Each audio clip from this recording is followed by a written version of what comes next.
calanka.com. This is good, man.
runtii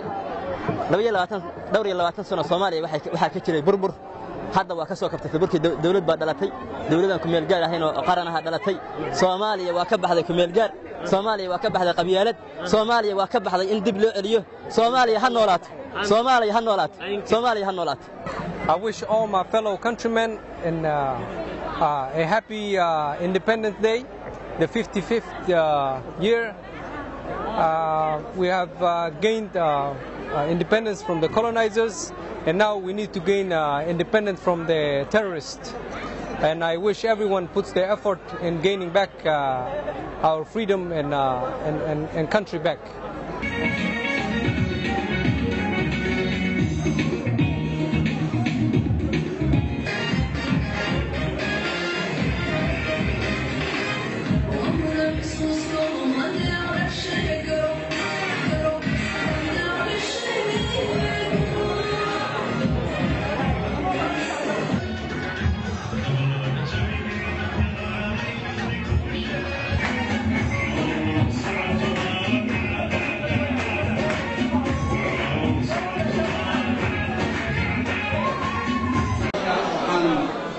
inaan ku raaco kana aqbalo soo jeedintiisa codsigiisa wasiirka oo ahayday